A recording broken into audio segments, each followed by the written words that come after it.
Hello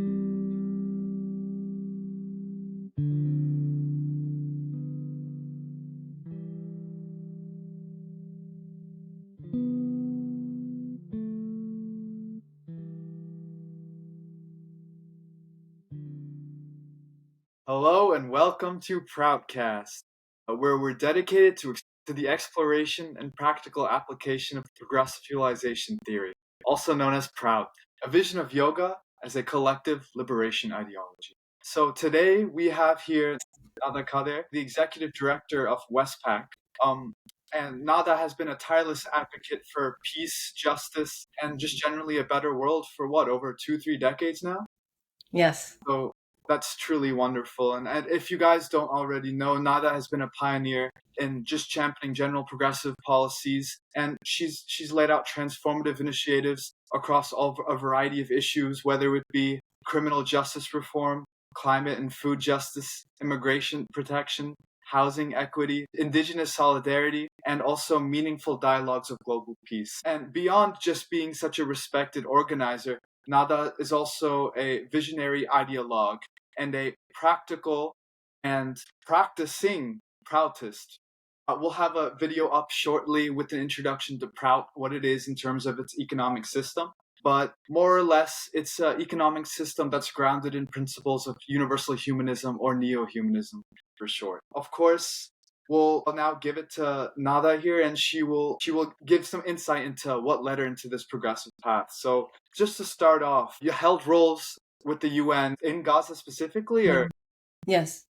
Could you elaborate on your time in the UN? Well, it was a short 5-week mission where I was invited to the Gaza Strip in 1998. And it was a program that the UN was organizing to bring expats to developing countries where the expats would use their expertise and their talents to help the socioeconomic development of the local area. So my job in those 5 weeks was to help with English language translation for public communications and communication of the governing authority to the members of the press and the general public. So that's what I did for 5 weeks. It was before my work with Westpac. And so what led me to this work, I've always been quite idealistic as a teenager. Even in elementary school, I'm very sensitive to human and animal and plant suffering. And this same sensitivity is what brought me to the progressive utilization theory as well. In 2001, I saw the job description for this position with Westpac, Westchester People's Action Coalition, and I felt like someone had written this job description just for me. So I was really excited about it.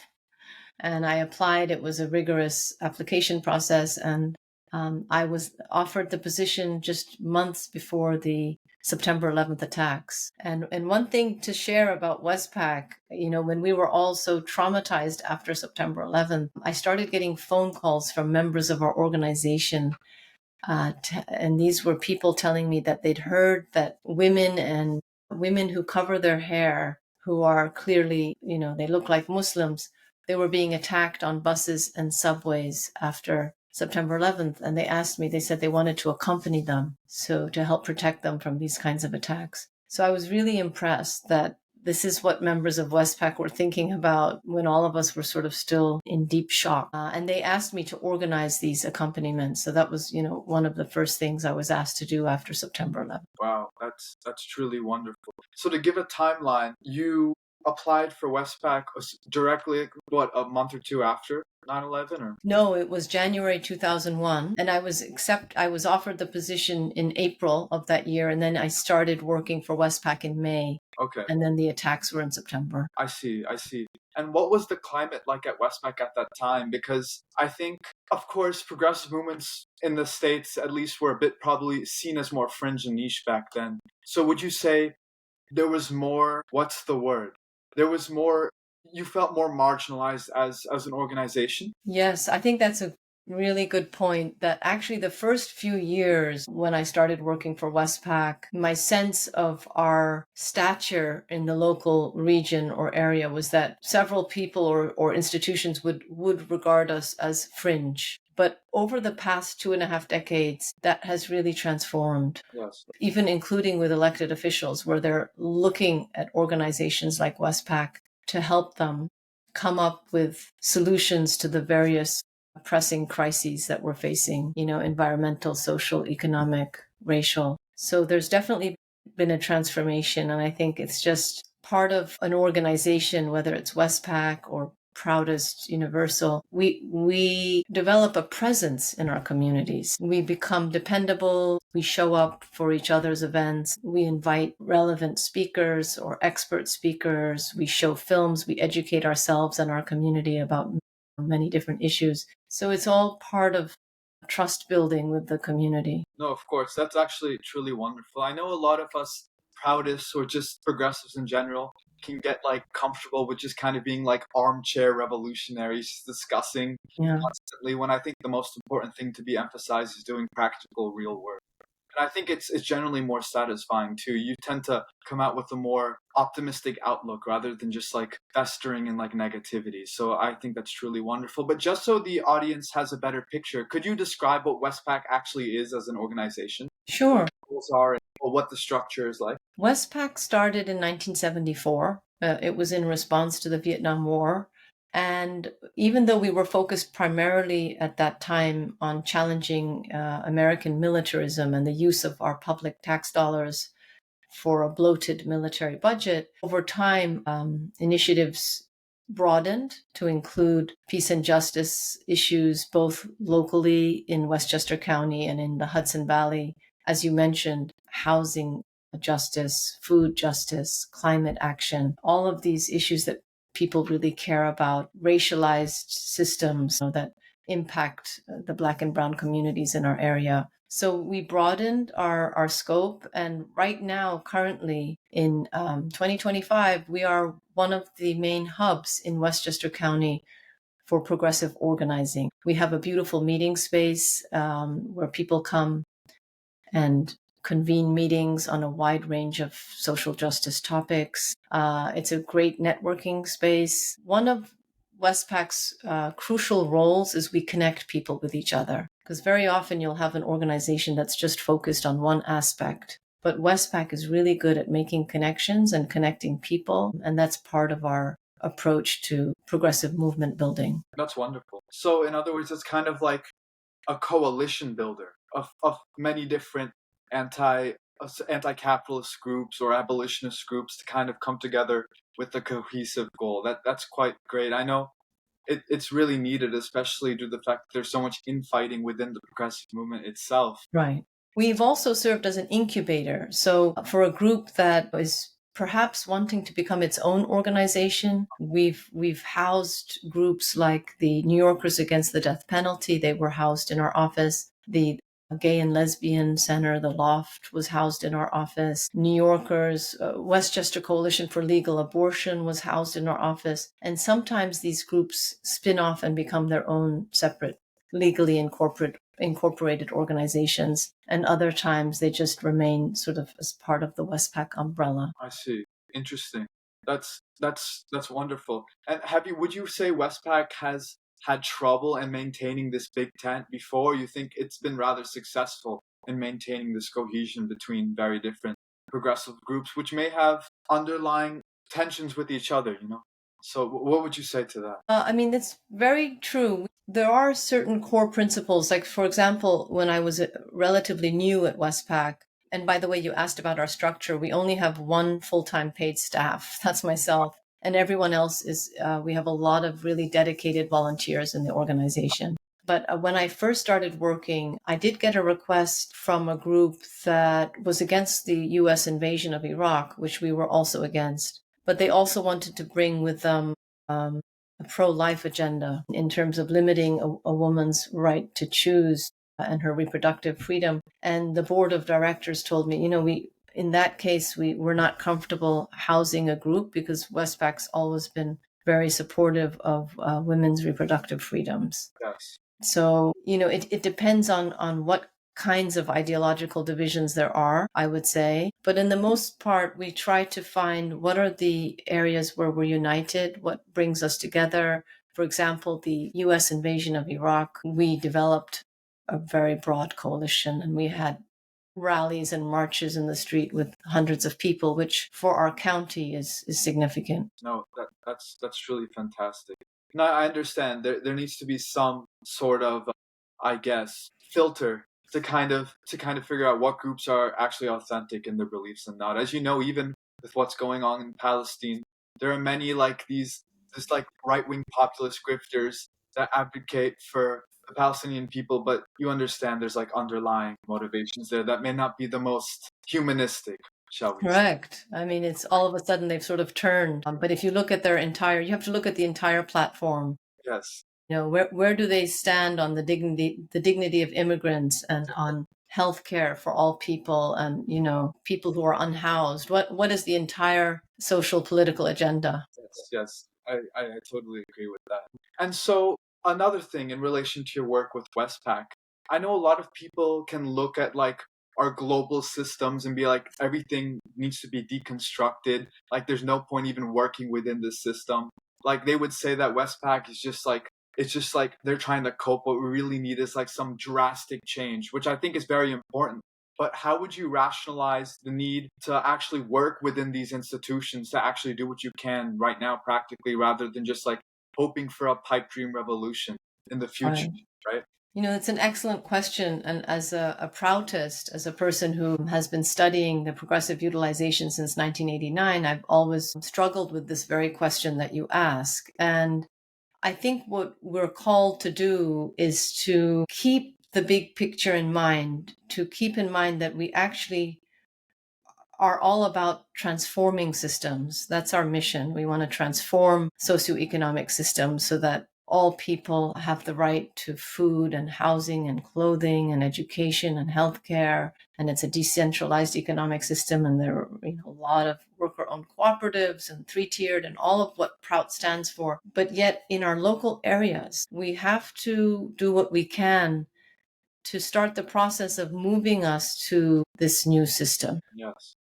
And as you said, that does mean working with the systems that we have now and figuring out how do we best use our time? How do we work collectively with others who are like-minded? And looking at the policies that we might be able to impact, how can we best maximize our time? So for example, in New York State, Westpac is part of the New York State Equity Agenda, and it's a coalition of 45 organizations in New York. We're working for transformative change, and one piece of the platform is legislation to authorize public banking in New York State. And public banking would really transform the New York economy. And how would it do that? Right now, the sales tax and the pensions for state employees, billions of dollars, they're all being housed in private big banks that are not using these funds for the public good. So a public bank in New York State would have in its charter that it could only use the funds it receives for the public good, which includes investing in worker-owned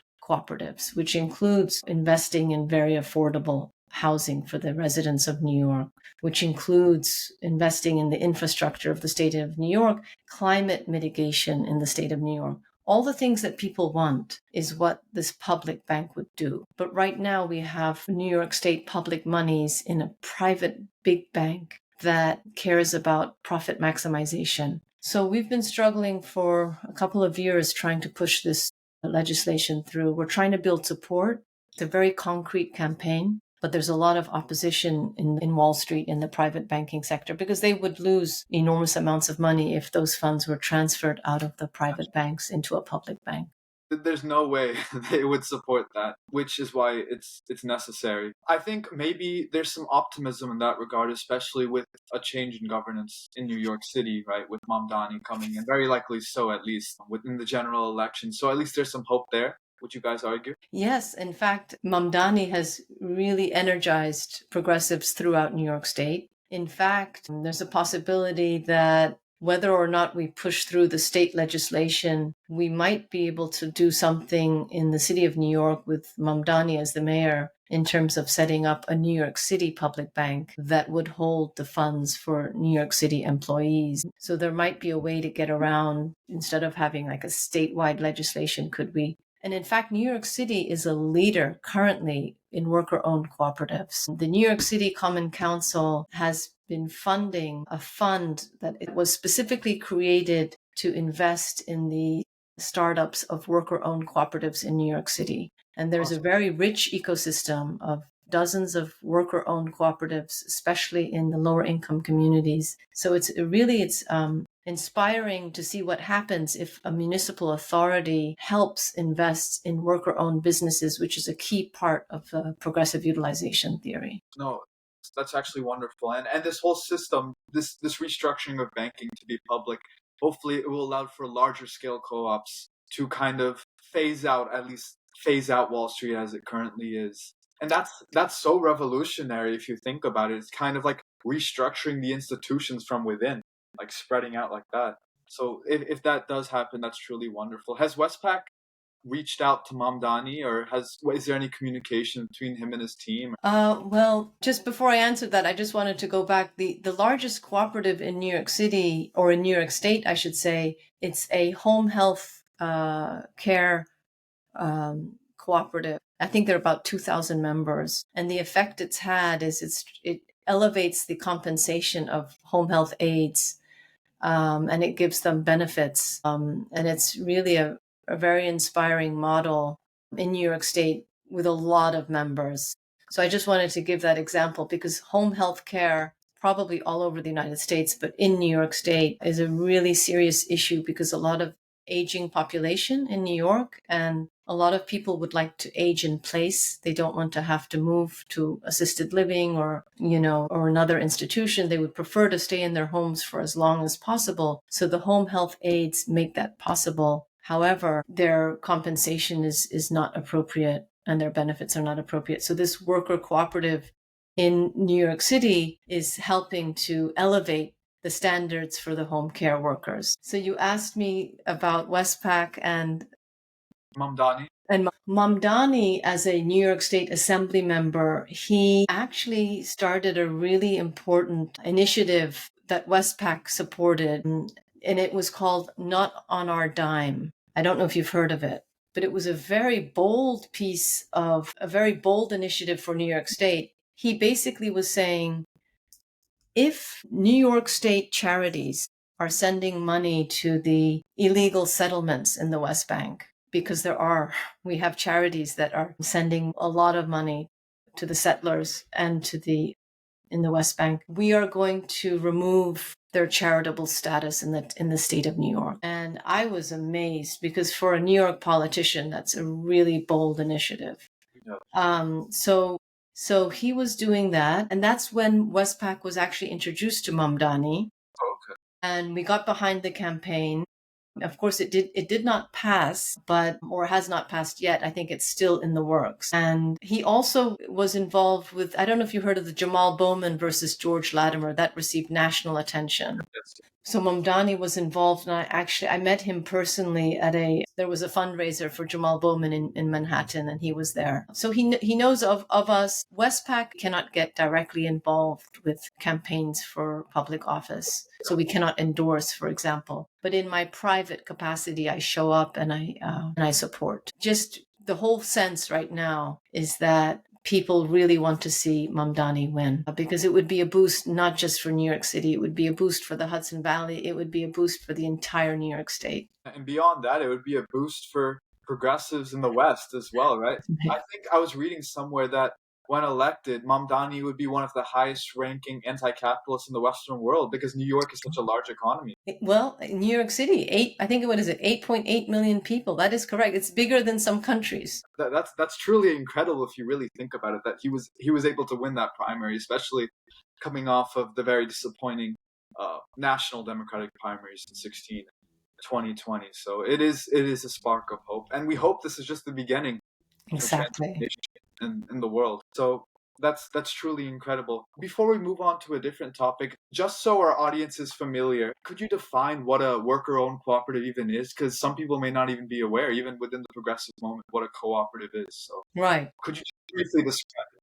So a cooperative is fundamentally a business, but it's a business that is owned by the people who work for the business. They make decisions about how the business is run. So let's say there's a cafe and it has a traditional business structure where there's an owner, and the owner may hire a manager and then their employees, entry-level employees. Well, the business owner, perhaps in consultation with the manager, might make, he'll make all the important, he, she, they will make the important decisions regarding how this cafe is run. In a worker-owned cooperative, all the workers own the business together. They own the business and they make decisions about how the business is run. If the business gets quite large, as you have, for example, there's a fair trade organization in Boston, the name will come to me. It's lots and lots of employees. So they have a management that is responsible for the day-to-day activities. If there's the name of the organization is Equal Exchange. If there's a really important decision that will affect the entire business, all the workers would get a chance to have a vote. One worker, one vote. So it's a more democratic system of how to govern the business. The other beauty about a cooperative is that it's rooted in the local community, and that is crucial for the climate, for the environment. So, for example, the employees, the workers of a business, they live there. Their kids go to school there. They're not going to want to pump chemicals into their local environment at the detriment of their own health and the health of their children. Whereas in the current structure of this capitalism with huge corporations where the CEO might have a lovely home somewhere far away from the actual factory, the factory might even be overseas. If the whole objective is to maximize profits, so they could be pumping all kinds of toxins into the air, into the soil, into the water, but the elite of the company is living far away in lovely places, there's a disconnect. With a cooperative, that's not the case. They're living right there. They're part of the local economy. They have relationships with the local economy. And one of the principles of worker-owned cooperatives is that you support other cooperatives. So if you need to buy an item from the supply chain, if you can buy it from another cooperative, that would absolutely be the priority. So it's a very interesting system where you're gradually extricating as more and more cooperatives develop, and as you can purchase more of what you need from worker-owned cooperatives, you're extricating yourself from this current exploitative model that we have now. Yes, that's a wonderful explanation. And if you guys don't know, worker-owned co-ops are actually one of the fundamental tenets of economic democracy itself, which is the whole concept is bringing democracy from the political realm and into the economic realm. So workers are able to make their own autonomous decisions free from, of course, control of corporations and large special interests. The beautiful thing about worker-owned co-ops is that they drastically reduce the ratio between the executives and the workers. I know I was reading like Dr. Broner. I don't know if they're officially a co-op, but it's very similar in structure in the sense that the ratio between the CEO and the worker is like 4-1, whereas in most companies, I think it's what, like 100-1? Or even worse. Or even worse. Even worse. In fact, that's one of the principles of the first fundamental principle of Prout is no one will be able to accumulate wealth without clear permission from the collective body. And this, in the past, I used to think that this is going to be a very difficult concept, especially in the United States, where people are brought up to believe that, if you work really hard, should be able to make as much money as you want to. This is a free world, free market, all of that. But actually, when people have seen over time, especially the past 2-3 decades, how extreme wealth inequality is so harmful and so devastating, and more people are slipping into poverty, even in the United States, and fewer people are controlling more and more of the world's resources. It's a very unfair model. It's a very unhealthy model. So now when I start talking to people about the need for limits on private wealth accumulation, I find that people are receptive. It's very interesting. Like I couldn't say it even 10 years ago. Yeah. But now when I say we really need limits on private wealth accumulation, which is a key part of Prout, people agree. People agree. And in fact, Mamdani's, platform, we've got to tax people who are, making above a certain amount.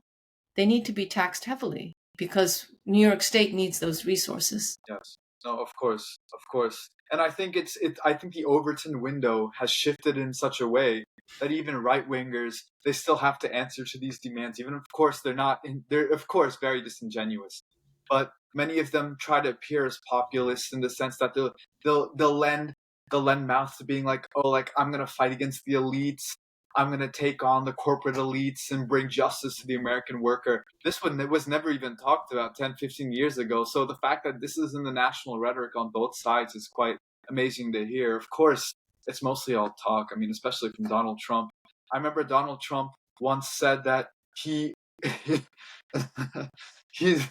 he's the only American president to care about the American worker, which is an interesting statement coming from him. If that was true, I mean, of course, that would be great. But obviously, we know who he supports and stands for, which is the 1% and the global elite, the very elite that he says he would take down. So you have to understand that people can use these rhetorical statements and kind of weaponize it and be very disingenuous. We have to understand who's authentically for the people and who's just using it to get votes. But no, it's truly incredible that this is even in the national conversation. I think going forward into the 2028 Democratic primary, I'm hoping that at least AOC will be able to push through in ways that Bernie wasn't able to. So we'll see. We'll see. There will be a lot of opposition to it. I can bet my life that the Democratic establishment will put everything into taking down any progressive challenger. But I think this time, because of the base of the party is super mobilized. Young people are more willing to actually get out there and vote, which wasn't the case in the past. I'm sure you are seeing changes in younger demographics in terms of their political activity. I mean, oh yeah, let's speak about that for a minute. Like in terms of Westpac, what are the demographics? Is it mostly younger people working, or is it a mix of generations, or who do you see volunteering and who's It's active? definitely intergenerational. We have a steady stream of interns especially from local colleges that want to get involved. And the quality of the interns over the past 20 years, the young people are just getting better and better. They're savvy, they're bringing skills, they do things in a different way. They're teaching me how they do things. And, I'm also sharing with them some of my experience. So it's just been really rewarding. And that's part of, I think, you were asking earlier about how do you keep going and not burn out? It's really the young people that inspire me because they bring an energy, an enthusiasm, an optimism that we really have to work urgently for a better world and a fairer world, systems that treat people with dignity. Of course, that's very important. And I'm very optimistic for the future in that regard. Moving on to a different topic, just because Westpac is so, I guess, diverse in what they tackle. Let's move on to the restorative justice circles you and Westpac helped to launch. And how does this relate to the Westchester Coalition for Police Reform? And what outcomes have come from that work? Could you just describe your work in that? Okay. So yeah, that's a great question. Westpac is part of the leadership of the Westchester Coalition for Police Accountability. What happened in the city of White Plains, which is where our office is, in 2011, a 68-year-old Black veteran who was living in public housing had his medical alert go off. It was 5:30 in the morning. The police were called to the scene, and it was supposed to be a wellness check. Through a series of events, they ended up shooting him dead. Anyway, that tragic incident launched the Westchester Coalition for Police Accountability. And so we have been engaged for the past 14 years with working with law enforcement to encourage policies that are best practices, encourage policies, especially when a service call might involve a person with mental health challenges. That's where a lot of these shootings occur. is when they're responding to a person who's in mental distress. And there's been a lot of conversation and research about, well, shouldn't mental health professionals arrive on the scene with law enforcement, or in some cases on the West Coast, they're even arriving, I think 95% of the time they arrive on the scene even without being accompanied by law enforcement, and they're diffusing situations based on their training and expertise. So restorative justice is also a mechanism that we strongly endorse to divert people from the criminal justice system, because when you look at who ends up being incarcerated, it's overwhelmingly Black and brown people, even though white people are committing similar offenses at the same rates. Like, for example, in New York State, famous example is marijuana usage. Whites and Blacks were using marijuana at same rates. That's been well documented. But in the past, before it was legalized in New York State, 90% of those being arrested for the use or possession of marijuana were Black and brown, especially Black. And they were filling up, if you look all over the United States, I think half of the people incarcerated are nonviolent offenders, maybe being arrested for possession of a substance. So, right there we have an issue, because if a person has not engaged in any violence, in Europe, for example, substance abuse is considered a health issue, and people are recommended for addiction services. But in this country, we've criminalized the substance abuse issues. So that's a whole area where, we could significantly reduce the numbers of people who are being incarcerated simply by changing the way we look at substance abuse. Yes. So restorative justice goes even deeper than that. It's when a person has committed harm, real harm, even to the extent of murder, for example. Simply incarcerating a person does not necessarily heal the situation.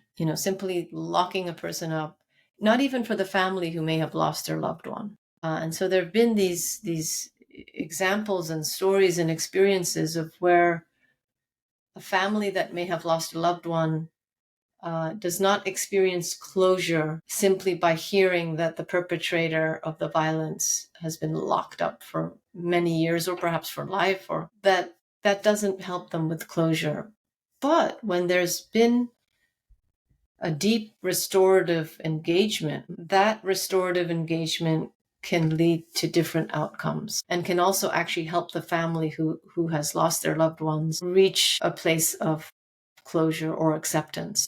Forgiveness is a whole another conversation, but just sort of going deeply. And then the other point is, so a person who has caused harm can be incarcerated without even acknowledging the harm that he or she or they have committed. But the restorative process actually requires the person who has committed harm to confront the people that he's harmed or they've harmed. It's a very different process. Of course, the parties would have to be mutually willing to engage in the process. And there are some examples where a restorative process can actually replace a criminal justice proceeding. Of course. If that's what the parties opt for. And of course, you might not start with such a intense situation as a loss of life, but it could be, maybe there was a street brawl, or maybe there was a fight, or maybe there was, you could start with something like that. And there are different jurisdictions in the United States that are looking into restorative justice, both as a way of sort of meaningfully addressing harm that's been committed, and also as a way of potentially keeping out young people from the criminal justice system, because we know that once a young person is entangled with the system, they carry that with them, and it might have impacts on their employment, on their college education, on their prospects for later in life. Yes. No, it's truly awful. I mean, it's like a pipeline, right? It's like the streets to prison pipeline. It's cyclical, right? It's just streets to prison, back to the streets, because there's no incentive systemically for people to escape it, right? I mean, you're facing intergenerational poverty versus likely a broken family due to the fact of the high incarceration rate. And then on top of that, it's not like the urban education systems are well equipped to battle any of this. So it's it feeds itself, and there's nothing but a complete transformation that can fix that. I know, and as Proutists, we call for a complete, even rethinking of what criminal justice is into something, an institution of rehabilitation versus one of punishment. But that's a long fight ahead, and that's why it's truly incredible that this restorative justice work is doing some work right now practically. So yeah, it's very aligned with Prout. I'm glad you brought that up, because Prabhat Ranjan Sarkar, the founder of Prout, envisioned that the correctional facilities would be places where if any one of us, even if we were not guilty of a crime, but if we were to spend time there, it would help us physically, socially, mentally, emotionally, spiritually. So it's he envisioned a real place of healing. And that's just so different from what we have now, where our correctional facilities in New York State, I can say for certainty that we've had some horrific incidents take place. People exiting, they've lost a lot of time in terms of with their family and working on themselves. So, and it's very different from a European system, like in some Scandinavian country. No one is locked in a room. That's very dehumanizing. yes. They can come and go as they please. They help in the kitchen with meal preparation. They have activities, they have academics, they have, it's just a very different vision for how do you treat people who need help. They've committed some harm. They may need to be separated from society for a certain amount of time. But what are those conditions in which they're held? Yes. And a lot of people will argue that this dehumanization is like effective in preventing crime and like kind of scaring people straight. But obviously it's not effective, right? And so there needs to be something that's different, because if we continue down this pipeline, crime's only going to increase, and the pipeline's only going to get bigger. And I think the prison population's ever increasing. So it's obviously a problem that needs to be addressed urgently. And unfortunately, most people, even most Democrats, are not even are not bringing anything substantial in terms of alternatives. So that's something I think us as Proutists really need to advocate from the ground up. And it's really great you're doing that. So we're a little short on time, so I would like to have one last question. And I just wanted to end it on a more uplifting note. Just generally on the topic of hope, what gives you hope right now in a time where it just seems like everything, quite frankly, is just going down the dumpster? It's not like, besides Mamdani's win, it just feels like the rich are getting richer. Wars are ever going. There's more division than ever culturally in at least the United States. We're not even speaking about what's happening in Asia in terms of what's going on in India and so on. But what gives you hope right now for a better future? And what keeps you politically and spiritually motivated as a person? Yeah, that's a great question, Ishan. Well, what happened with COVID, what I realized in March and April 2020, I realized that things can change very quickly. And I think that I remain hopeful and confident that things will change very quickly in a positive sense. Because yes, just reading the headlines every morning, it really feels very bleak. The positives is that there are newly energized people who realize things have gotten really bad. I've got to start getting involved in my local community. I've got to start showing up. I've got to start paying attention, writing to my elected officials, joining progressive groups. In that sense, I think we've really seen a boost in participation that I can also attest to, because I've been getting emails from people who want to join the peace vigil, community meeting, etc. So I think that we're all collectively doing what we can to lay the groundwork for major changes that could really happen in a very short amount of time. And probably just sort of feeling the trajectory, they probably will happen in a short amount of time. So our job is to keep doing the work, keep organizing,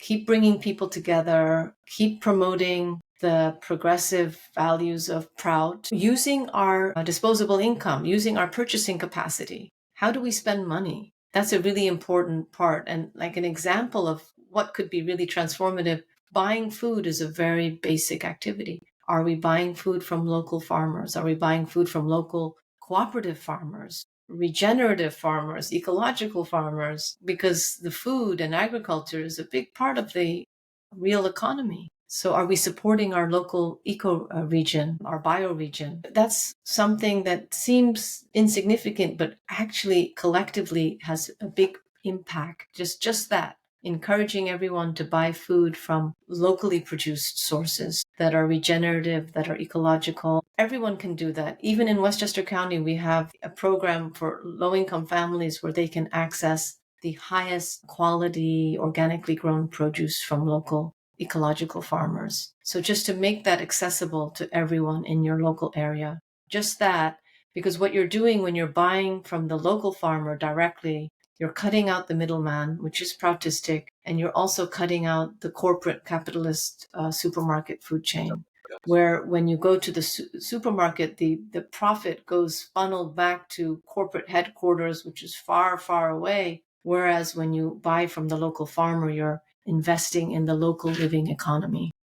No, that's truly wonderful. And would you say to any who's aspiring the progressive path or the Proutistic path, what can they do in their day to day to really push for that vision? And like you said, I think the best thing is to just get involved with your local community, buy local, invest in your local community, support local co-ops, That's and right. just be there. Just be there every day. That's And I exactly right. yeah, That sounds so wonderful, Ishan. it's really wonderful to have you here. I hope you enjoyed, and I hope you come back for another episode sometime.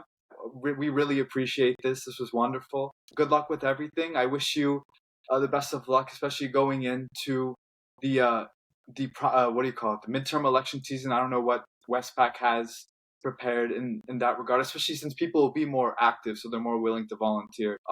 I wish you luck with everything, and I hope you have a wonderful rest of the summer. Okay, so Thank you so much. I've really enjoyed it, Ishan.